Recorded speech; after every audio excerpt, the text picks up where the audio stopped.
이재명 대통령과 김민석 민주당 대표가 노웅래 전 의원의 항소심 무죄 판결이 나오자 정치 검찰을 비판하고 나섰습니다. 수사 당시 법무장관이었던 무소속 한동훈 의원은 돈봉투 녹음 파일을 같이 들어보자면서 맞받았습니다. 노웅래 전 민주당 의원이 1심에 이어 항소심에서도 무죄 판결을 받자 이재명 대통령이 어젯밤 X에 글을 올렸습니다. 정치검찰이 부스럭 소리만으로 구속영장까지 청구했다며 결국 무죄가 선고됐지만 이미 너무 많은 것을 잃었다고 했습니다. 노웅래 선배님이라 지칭하며 죄송하다, 사랑한다고도 썼습니다. 2024년 총선 당시 당대표로서 노 전 의원을 공천 배제한 데 대해 읍참 마속의 심정이었다며 사과했습니다. 어쩔 수 없다는 그 사실을 좀 수용을 해주시기를 다시 한번 부탁을 드립니다. 김민석 민주당 대표 역시 검찰이 조작과 프레임으로 생사람을 잡은 케이스, 즉 조작 기소로 규정하면서 끝까지 재판받으라는 건 야만이라고 말했습니다. 수사 당시 법무장관이었던 한동훈 무소속 의원을 향해서 책임을 묻는 발언도 이어졌는데 한 의원은 억울하게 수사, 재판받은 것처럼 호도해서는 안 된다며 돈봉투 녹음 파일을 다시 들어보자고 했습니다. 노 전 의원은 위법 수집 녹음 파일 등의 증거 배제라는 형식적인 이유로 무죄를 받은 것이라며 이 대통령을 향해 신파 역할극이고 본인 사건 공소 취소 빌드업을 하려는 뻔한 속셈이라고 직격했습니다. 정부 여당이 노 전 의원 사례를 계기로 조작 기소 특검을 다시 추진할 가능성이 거론되면서 정치권 공방은 더 커질 것으로 보입니다. 민주당 마포 갑인가요? 노웅래 의원이 거의 몇 년에 걸친 재판 끝에 무죄 선고를 받았습니다. 항소심에서 무죄가 나왔어요. 검찰이 글쎄 상고를 할지는 모르겠습니다만 일단 사실심은 이제 마무리가 됐고 글쎄 크게 뒤집어질 가능성은 없어 보입니다. 노웅래 의원이 무죄를 받게 된 것은 위법 수집 증거 때문입니다. 그래서 검찰이 증거로 제출한 녹음 파일 하나가 통째로 무효가 되어버렸습니다. 위법 수집 증거, 다들 이게 그냥 절차상의 문제라고 간단하게 알고 있습니다만 저는 이게 참 잘못된 생각이라고 봅니다. 왜 절차를 중시하겠습니까? 한동훈은요, 지가 검사 출신이잖아. 항상 그래서 법과 질서, 절차 이런 것들을 많이 얘기를 해왔습니다. 근데 그 법과 질서와 절차가 왜 검찰 앞에만 가면 그렇게 무뎌지는지 모르겠어요. 한동훈은 지 입으로 맨날 법과 절차 어쩌고 저쩌고 떠버리던 놈이 왜 검찰은 법과 절차를 제대로 지키지 않고 법과 절차를 지키지 않아서 무죄가 나왔는데, 검사가 법과 절차를 지키지 않아서 무죄가 나왔는데 이게 절차상 문제였을 뿐 사실 진짜 범죄를 저지른 건 맞아, 유죄야 라고 우깁니까? 법과 절차를 어긴 거는 잘못 아닌가요? 그리고요, 형사소송, 형사 절차에서 왜 절차를 중시하는지 모릅니까? 참, 전 답답하게 이거는 국민들을 개, 돼지로 알기 때문에 나오는 얘기입니다. 절차상 하자가 있다는 건요, 제대로 진실을 밝혔는데 조그만 문제가 있어서 무죄가 됐다가 아니고 증거 자체가 오염이 됐다는 걸 의미해요. 증거를 내밀었는데 그 증거가 위법 수집 증거라는 것은 그 증거가 오염되었거나 조작되었을 가능성이 높기 때문에 이 증거는 쓰지 말라고 한 거예요. 단순히 절차상의 문제, 이거 정말 이거 절차만 잘 지켰으면 유죄다 이렇게 말할 수 있는 게 아니에요. 이게 무슨 동사무소 가가지고 신청서 내는 건 줄 알아요? 주민센터 가가지고 신청서 내는 건 줄 알아요?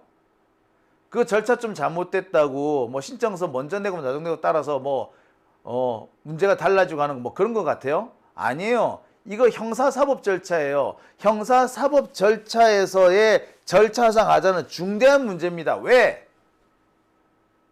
아까도 말씀드렸듯이 왜 형사사법 절차를 정해놨겠습니까? 위법한 증거, 조작된 증거, 오염된 증거를 빼라는 얘기야.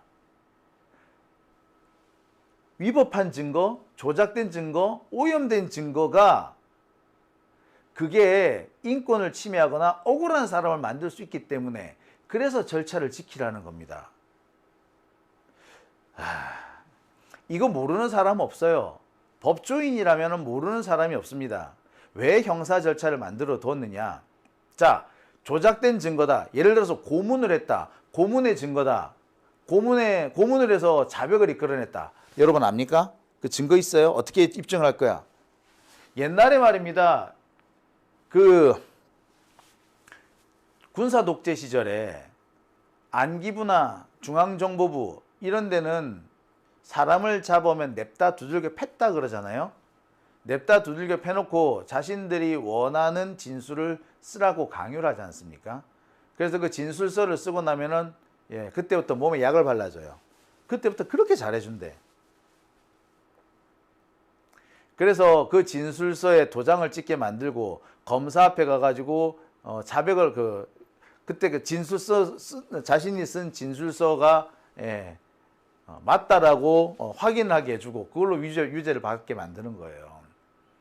자, 나중에 고문을 받은 피의자가 법정에 가서 저 실은 안기부에 끌려가가지고 중앙정보부에 끌려가가지고 고문 받았고요.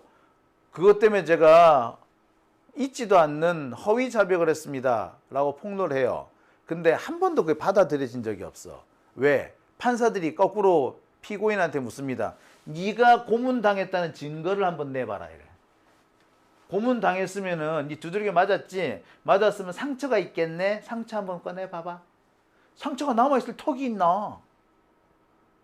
일단 시간이 많이 지났고 고문 기술자들이 괜히 고문 기술자겠어요? 상처 안 남게 하는 게 그게 고문 기술자지. 예. 자, 그래서 그래서 고문으로 어떻게 그 진술을 받아냈다, 허위 자백을 받아냈다 알 수가 없잖아. 그래서 어떻게 합니까? 구속기간이 초과되었다. 법으로 정해놓은 구속기간이 있는데 그것을 초과해서 구속의 부당한 장기화로 인해서 진술이 나온 경우에는 그것이 진짜든 가짜든 따지지 말고 무조건 증거로 쓰지 마라 이래버린 거야. 자, 고문 기술자로 알려진 이근한 이 새끼가 나중에 뭐라 그런 줄 아세요? 나는 잘못한 거 없다. 나는 빨갱이 잡아 넣었을 뿐이다. 야, 니 고문했잖아. 고문해서 멀쩡한 사람 빨갱이 만들었잖아. 이근한이 뭐라 그런 줄 아세요? 아니야, 걔들 빨갱이 맞아. 빨갱이니까 자기가 빨갱이라고 자백을 했지. 야, 빨갱이가 아니면 지가 두들겨 맞았다고 해가지고 빨갱이라고 자백을 하겠어? 그럴 리는 없어. 이근한이 그렇게 얘기해요. 그러면서 빨갱이가 맞는데 내가 좀 두들겨 팼다는 이유로 내가 딱 20일만 구속을 시켜야 되는데 내가 25일 구속시키는 바람에 그 닷새 때문에 저 빨갱이를 놓쳐버렸네. 간첩을 놓쳐버렸네. 요따구로 얘기를 했어요. 자, 그런데 지금 한동훈이가 똑같이 얘기를 하고 있습니다. 이 새끼 주둥이를 째버려야 돼 말아야 돼. 진짜 이 쌍놈이에요 이거 아주 막. 어디서 굴러먹던 양아치가 외우기 잘해가지고 검사 되는 바람에 이딴 문제가 생기는 겁니다. 진짜 개새끼죠. 자, 오늘 한동훈이가 이런 SNS를 올립니다. 이 새끼 진짜 나쁜 새끼예요. 제가 읽어드릴게요. 노웅래 전 민주당 의원은 실제로 돈을 받지 않은 것이 드러나 무죄 받은 것이 아니라 위법 수집 증거 배제라는 형식적 이유로 무죄 받은 겁니다. 형식적 이유로 무죄를 받았대. 억울하게 수사받고 재판받은 것처럼 국민들을 호도하면 안 됩니다. 송영길 의원도 마찬가지로 실체가 아니라 위법 수집 증거 배제라는 형식적인 이유로 무죄를 받은 겁니다. 라고 주장을 해. 형식적. 근데 이 새끼 정말 나쁜 새끼예요. 위법 수집 증거라는 게 사실은 조작된 증거, 오염된 증거라는 말이에요. 이거는 단순히 형식적인 문제가 아니에요. 고문 기술자인 이근환이도 그렇게 얘기합니다. 아, 진짜 이 새끼 빨갱이가 맞는데 형식적인 이유로 이 애가 빨갱이가 되는 걸 면했어. 이렇게 주장을 합니다. 정말로 형식적인 이유로 그렇게 된 건가요? 무죄를 받은 건가요? 예. 형사 절차가 까다롭고 이렇게 복잡하게 되어 있는 이유는 그게 증거가 형사 절차에서 수사기관들이 흔히 증거를 조작하고 자백을 강요하기 때문에 생기는 현상이에요. 우리나라만 그런 거 아니고요. 전 세계 인류 역사가 똑같아요. 수사기관은 처음에 시작이 뭐였느냐? 두들겨 패고 시작을 해. 고문으로 시작을 해. 역사가 그랬어. 인간의 역사가 그랬어. 그러다 보니까 생사랍은 잡은 사례가 너무 많은 거야. 그래서 고문을 막아야 되겠어. 근데 뭐냐? 고문이라는 게 은밀한 곳에서 벌어지잖아요. 더군다나 고문을 금지시켜 나니까 이 고문이 점점 더 은밀해져. 그러니까 어떻게 된다? 야, 이거 어떻게 하면 이 고문으로 증거를 억지로 만들었다는 걸 어떻게 입증하지? 입증이 어려워지는 거야. 그렇게 어떻게 했다? 야, 그러면은 고문이 있었다는 걸 입증하기 어렵고 고문으로 의해서 허위 진술을 했다는 거 요걸 입증하기 어려우면 그냥 형식 절차를 정하자. 고문이 주로 언제 있었을까요? 몰래 숨어서 생기겠죠. 다른 사람 안 보는 데서 고문할 거 아니야. 따라서 다른 사람이 안 보는 장소에서 진술을 받아내면 야, 그거는 증거로 쓰지 마야, 무조건. 변호인이 동석을 해야 된다. 그래서 변호인이 없는 상태에서 자백을 받아내면 그거 진술로 증거로 안 쳐요, 무조건. 이거는 형식의 문제가 아니고요. 변호인이 없는 상태에서 자백을 했다? 이 형식의 문제가 아니고 그게 바로 고문을 방지하는 기술인 거야. 그죠? 두 번째, 고문을 할 때 사람들이 무조건 순순히 그냥 다 불겠습니까? 아무리 고문을 해도 자기가 죄를 안 지었으면 안 지었다고 부인을 할 거 아니야. 그러면은 장기간에 걸쳐서 구금 붙잡아 놓고 감옥에 가둬 놓고 두들겨 패고 하겠지. 그래서 뭡니까? 영장 없이 구금하는 경우 또는 영장이 있더라도 구금 기간이 지나치게 길어진 경우, 이런 경우는 실제로 고문이 있었던가 없었던가 무조건 고문이 있었던 걸로 본다 이거야. 이게 형식적인 이유예요. 그래서 절차를 정해놓은 겁니다. 이게 단순히 형식적인 이유 같아? 한동훈이가 말하는 거 녹음 파일, 이게 왜 위법 수집 증거가 된 줄 알아요? 이거 조작 가능성이 매우 높기 때문에 위법 수집 증거가 된 겁니다. 제가 어제 설명을 좀 드렸을 거예요. 노웅래 의원의 경우는 사실 본인의 이 핸드폰에서 증거 자료가 나온 게 아닙니다. 누구 자료에서 나왔느냐? 여러분 이정근 전 사무부총장 아시죠? 그 양반 때문에 여러 명이 고생을 했죠. 송영길 대표도 그 사람 때문에 고생을 하고 한 거 아니야. 그 사람의 수사하는 과정에서, 이정근을 수사하는 과정에서 그 과정에서 나온 게 녹음 파일이에요. 근데 그 녹음 파일이 노웅래가 통화한 녹음 파일이 아니고 노웅래가 다른 사람들끼리 통화된 한 내용을 가지고 와가지고 그걸 가지고 증거로 위법한 유죄의 증거로 삼은 겁니다. 제가 어제 이것을 보여드렸죠.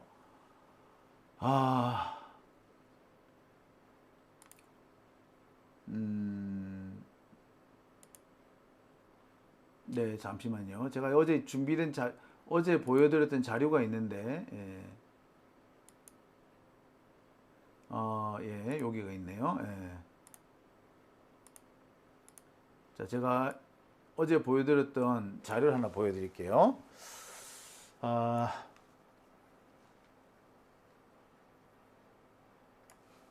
자, 한동훈이는 여기서 보시다시피 녹음 파일이 있는데 이 녹음 파일이 있는데도 불구하고 이게 위법 수집 증거라서 진짜 죄를 지은 게 맞는데 풀려났다, 무죄를 받았다 이런 식으로 몰고 갔죠. 증거가 위법하다라는 거는 얘기는 안 하고, 그죠? 근데 다시 한번 말씀드립니다. 위법 수집 증거라는 거는 조작된 증거거나 오염된 증거일 가능성이 높기 때문에 위법 수집 증거가 돼요. 특히 노웅래 의원 건도 사실은 마찬가지입니다. 제가 어제 설명을 잠시 드렸습니다. 노웅래 의원은요, 사업가 박모 씨로부터 6천만 원을 받았다라는 혐의로 그것이 불법 정치 자금이다 라고 해서 기소가 됐고요. 그래서 뭐 감옥에도 잡히고 갇히고 그랬죠. 자, 그런데 여러분 생각을 해보세요. 사업가 박모 씨와 그 노웅래 의원 사이의 돈 거래라면은 증거는 이 두 사람 사이에서 나온 거여야 하죠. 통화 내역도 이 두 사람 사이에서 나온 통화 내역이어야 하죠. 하지만 노웅래 의원을 감옥에 보낸 증거는 이 두 사람의 통화 내용이 아니라 이정근 전 사무부총장과 이 사업가 박모 씨의 부인 A 씨, 이 사람 간의 통화 내용이었어요. 뭐 제가 정확하게 어떻게 뭐 대화가 오갔는지는 알 수 없습니다만 대략의 내용은 알고 있습니다.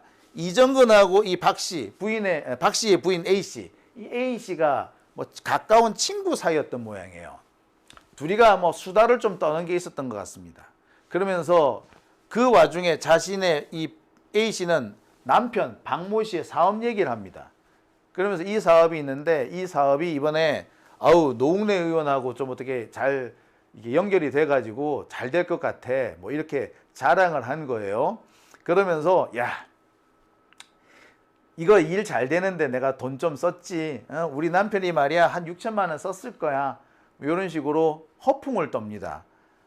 이정근 사무부총장 그래? 야, 잘 됐다. 뭐 이렇게 얘기했겠죠.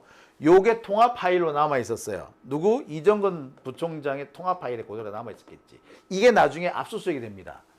이정근은 본인의 돈 문제, 돈 거래 문제 때문에 붙잡혀 가는데 핸드폰을 그냥 넘겨요. 검찰 수사에 협조하면은 뭐 봐준다고 그랬던 모양이지. 그러니까 넘겨버려요. 이 이정근의 핸드폰에서 별의별 게 다 나오는 겁니다. 그 중에 하나가 송영길 대표 건이었어요. 그래서 송영길 대표를 감옥에 보낸 거는 송영길의 전화통화 내용이 아니라 이정근의 전화통화 내용이었어요. 마찬가지입니다. 노웅래 의원 건도 마찬가지야. 노웅래와 사업가 박모 씨의 통화 내용이 아니라 이정근하고 이 박 씨의 부인 A 씨 사이의 통화 내용이에요. 이거 증거가 될 수 있을까요? 이게 증거로 참기는 좀 민망하지 않습니까? 자, 그리고 여기에서 한 가지 더 있습니다. 검찰이 이제 나중에 사업가 박모 씨를 불러왔겠지.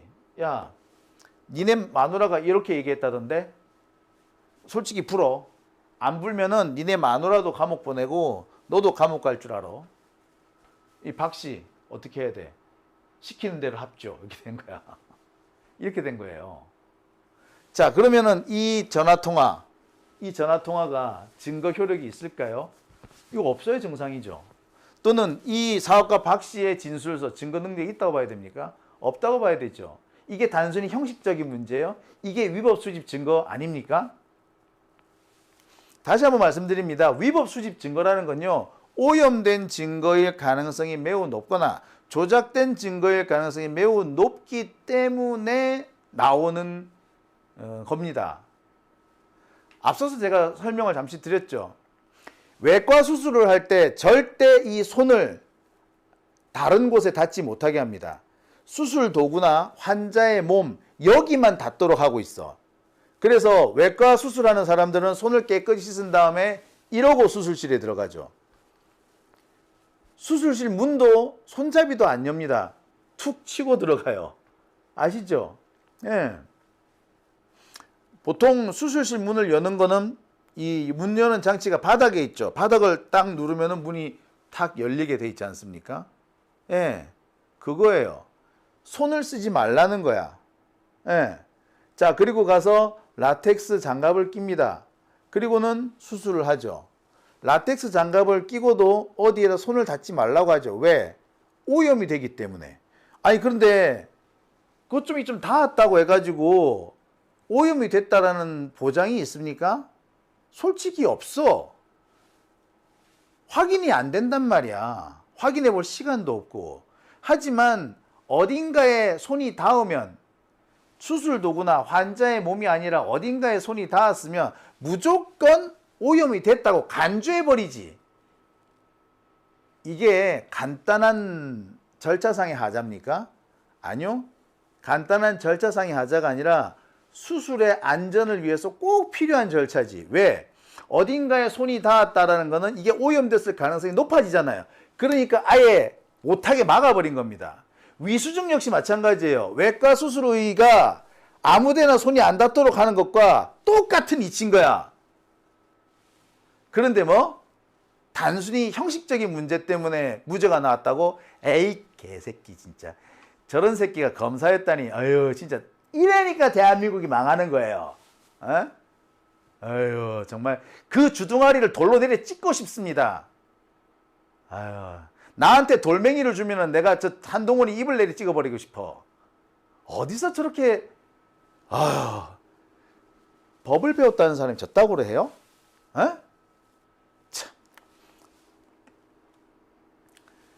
자, 형사증거법, 형사사법 절차에서 증거법은 왜 그렇게 절차를 중시하느냐? 사실 이 시작은 증거의 왕은 자백이다. 여기서부터 시작을 해요. 우리나라도 옛날에 보면은 네 죄를 네가 알렸다. 어서 실토하지 못할까? 요거부터 시작하잖아. 실토 안 하면 어떡합니까? 매우 철하죠. 그런데 문제는 그 와중에서 억울한 사람이 있는 거 아닙니까? 억울한데 매질을 견디지 못해서 허위 자백을 하는 경우가 생기잖아요. 그래서 억울하게 목숨을 잃는 사람도 생깁니다. 또 몸이 약한 사람은 매질을 당하는 그 자체로 생명이 왔다 갔다 하는 거 아니야. 그러면은 자신의 결백을 주장해 볼 기회도 없이 그 사람은 목숨을 잃기도 해요. 즉, 그래서 이 자백을 유도하는 이거를 막자. 여기서 시작하는 게 사실 형사증거법입니다.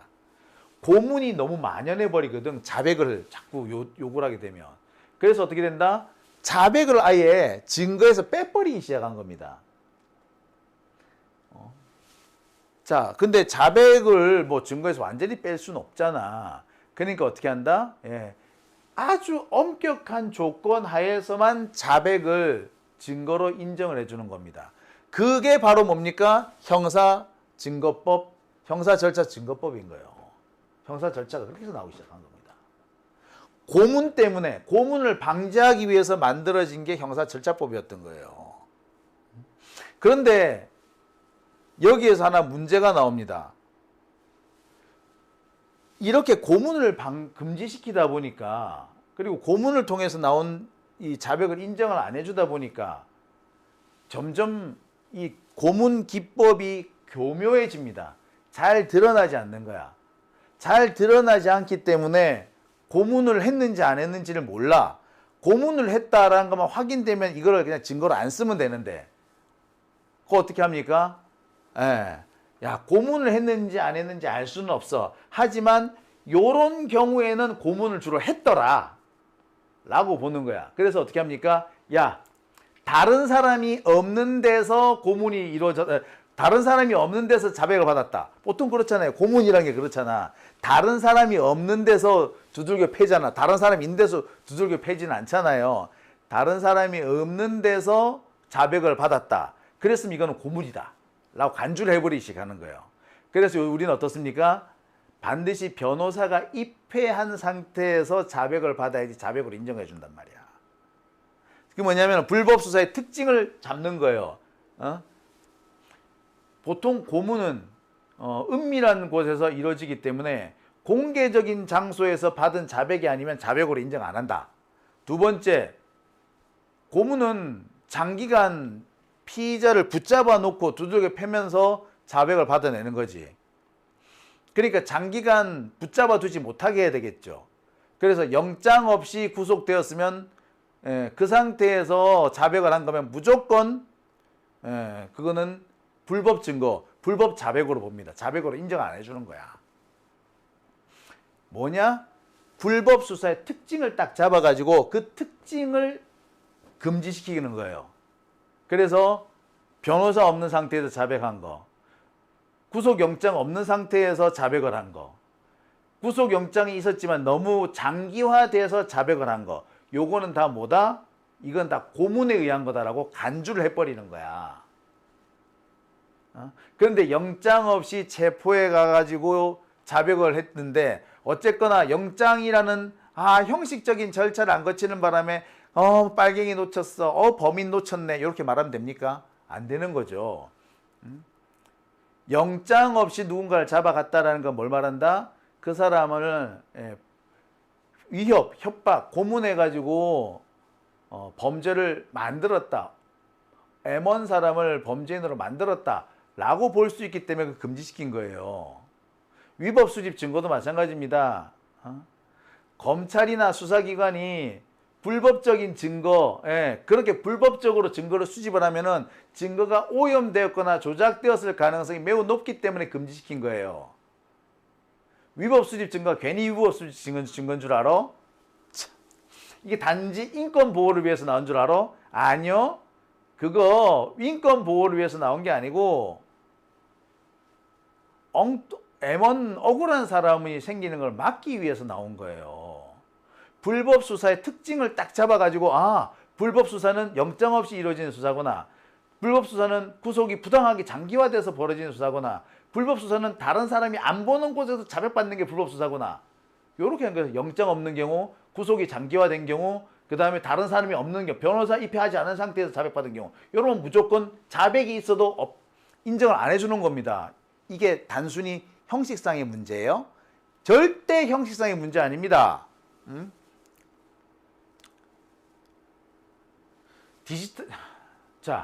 디지털 증거법도 마찬가지예요.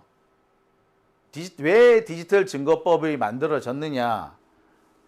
자, 지금까지 검찰은, 그런 수사기관은 마구잡이식 수사를 합니다. 핸드폰 통째로 갖고 가. 그래가지고 자신들이 필요한 자료를 다 끄집어내요.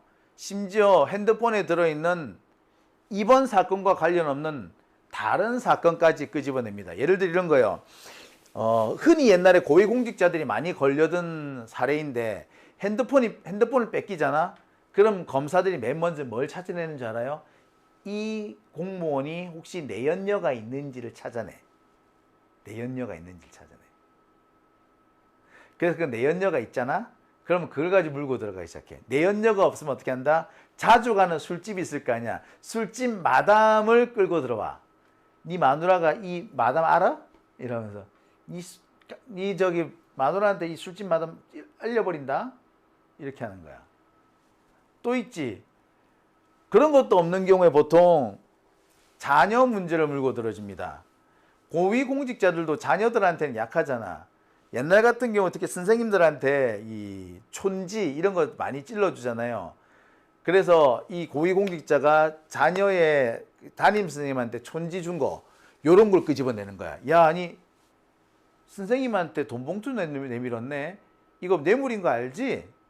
어떡할래? 니랑 니네 애 선생님이랑 같이 한번 날아갈래? 아니면 니만 한번 주고 니만 그냥 조용히 죽을래? 여기에 니가 협조해주면 우리 싸게 끊어줄게. 요렇게 했던 거야. 그게 어디서 나옵니까? 핸드폰에서 나와. 그래서 어떻게 합니까? 핸드폰을 압수수색할 때 아무거나 다 끄집어내지 말라는 거야.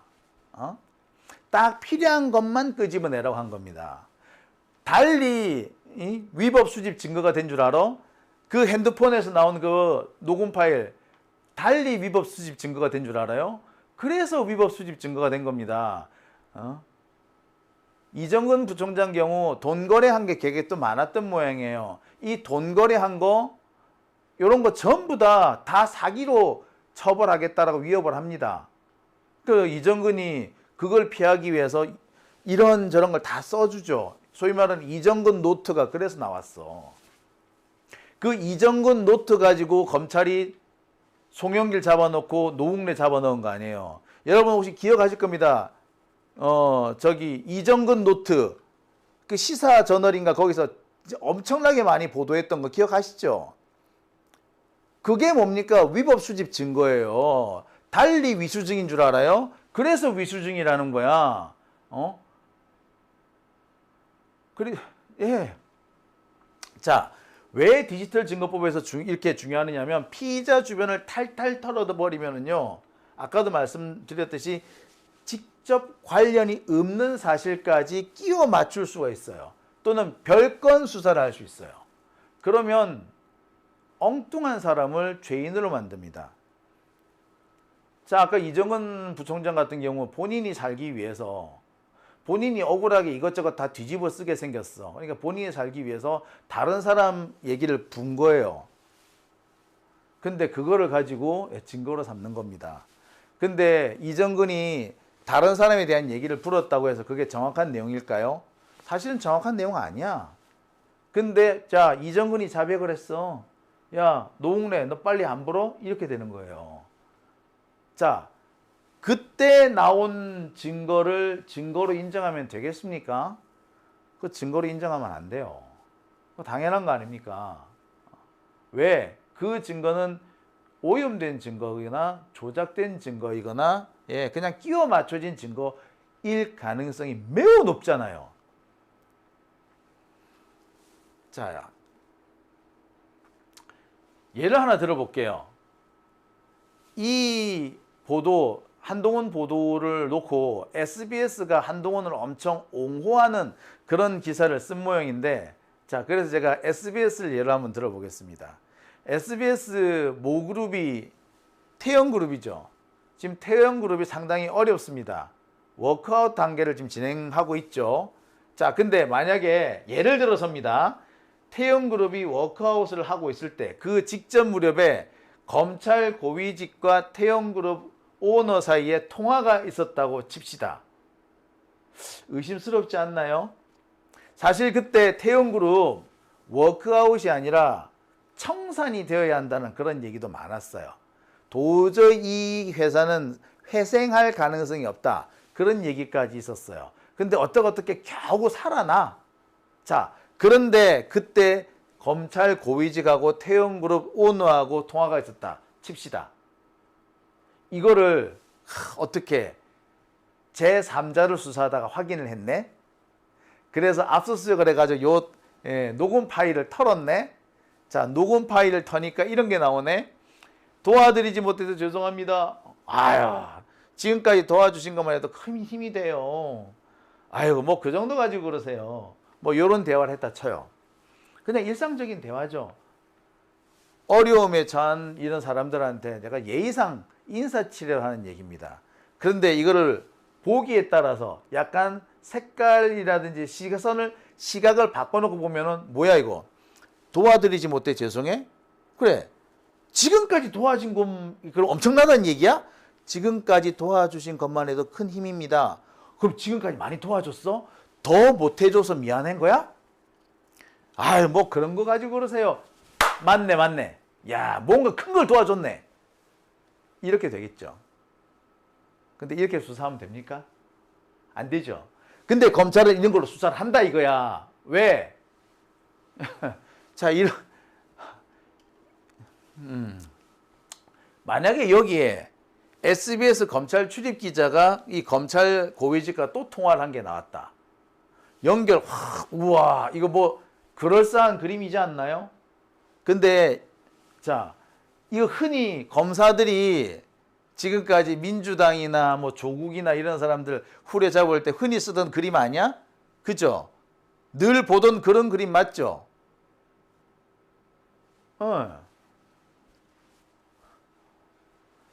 똑같이 만들어 놓으니까 얘네들도 걸리겠죠. 근데 여러분 이런 식으로 하면은 수사가 되는 겁니까? 제대로 되는 거 맞아요?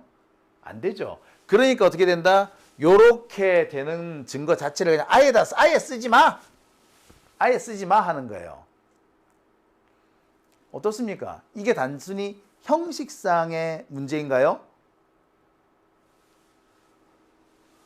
아, 정말 한동훈은 못된 놈이야. 이걸 지가 몰라요? 알아. 지가 더 잘 알아. 알고 있는데도 이렇게 형식상의 문제라고 아주 폄훼하는 거예요. 다시 한번 제가 정리를 하겠습니다. 불법 수사가 벌어질 때 나타나는 특징, 이것을 꼭 집어서 이것을 절차상으로 금지해 놓는 겁니다. 그게 형사 절차법이에요. 내용상의 신빙성을 따지지 않고 이런 절차를 위반했으면 불법 수사일 가능성이 매우 높다.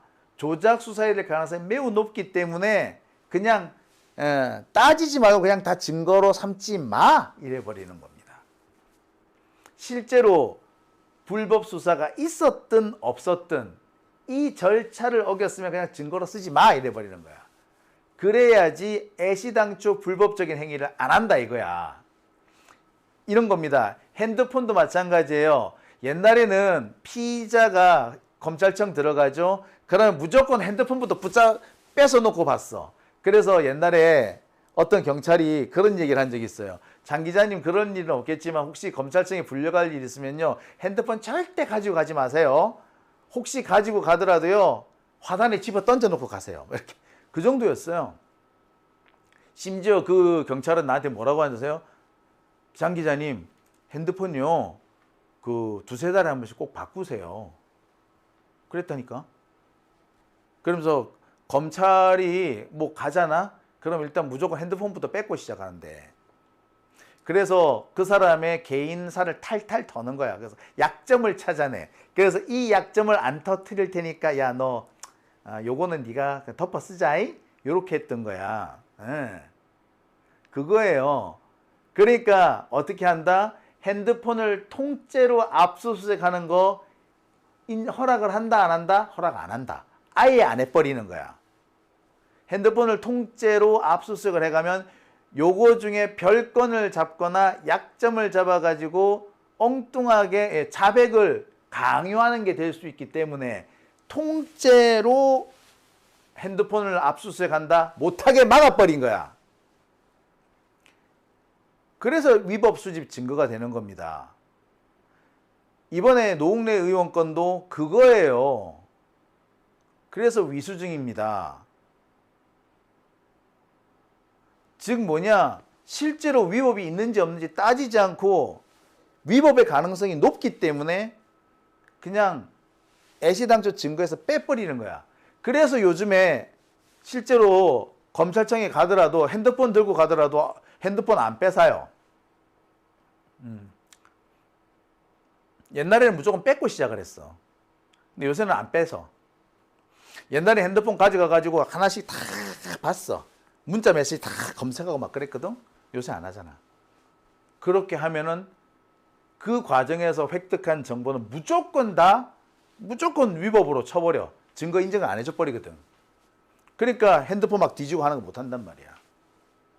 이게 단순히 형식상의 문제인가요? 아니요. 형식상의 문제 아닙니다. 이거 진짜 중요한 문제인 거예요. 달리 말하자면 위법 수집 증거로 무죄가 나왔다는 것은 검찰이 조작 수사, 불법 수사를 했다는 걸 의미해요.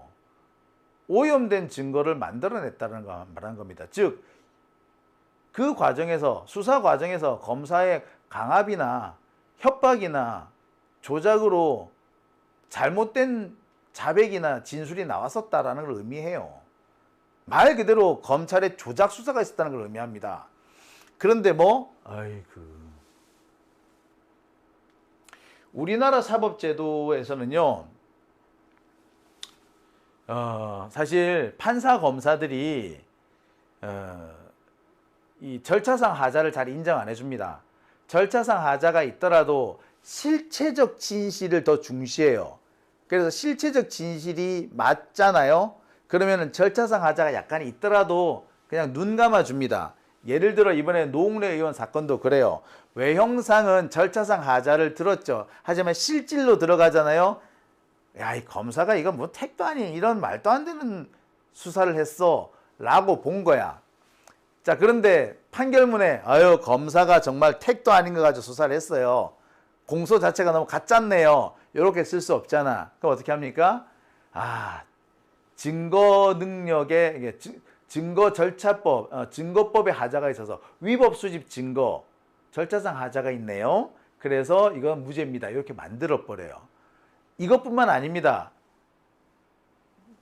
우리나라가 공권력 행사를 한다든지 뭐 이런 경우에 대체로 보면은 공권력 행사 내용에 문제가 있지만 내용을 굳이 건드리지 않고 절차상 하자가 있어서 이 공권력 행사를 취소하는 경우가 되게 많아요.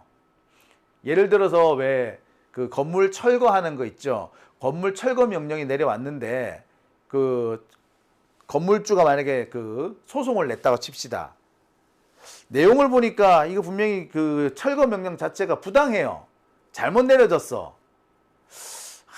그런데 명령 자체가 부당합니다라고 하긴 어려워.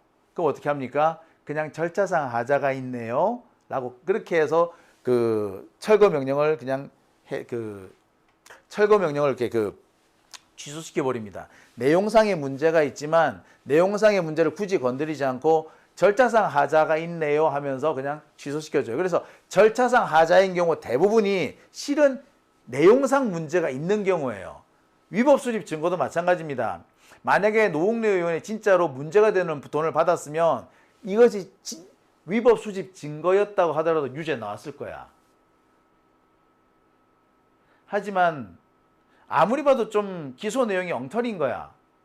너무 짜맞춘 것 같아. 그러니까 이거 너무 짜맞추기 같은데요 라고 하지 않고 위수증이네요 하고 무죄를 내린 거예요. 이런 경우 여러분 보셨을 겁니다. 저 같은 경우에 그 해고무효소송 또는 부당노동행위 구제 신청 이런 걸 많이 내거든요. 그런데 부당노동행위 구제 신청 다 어떻게 받아들여진지 아세요? 부당노동행위이므로 구제한다 이렇게 판결이 나는 게 아니고요. 부당노동행위인지 아닌지 잘 모르겠지만 절차상 하자가 있으므로 구제 명령 내린다. 다 그렇게 나와요. 내용상 문제가 있어도. 달리 말하면 노웅래 의원의 건도 절차상 하자를 거론했지만 실제로는 검찰 수사 내용에 문제가 있다는 걸 의미하는 겁니다. 한동훈도 그거 알아. 그걸 모르겠어. 다 알지. 그런데도 마치 절차상 아주 가벼운 문제가 있었던 것처럼 호도하는 겁니다. 이 나쁜 놈이죠. 이런 놈을 보고 진짜 국민들을 개, 돼지로 안다라고 하는 거예요.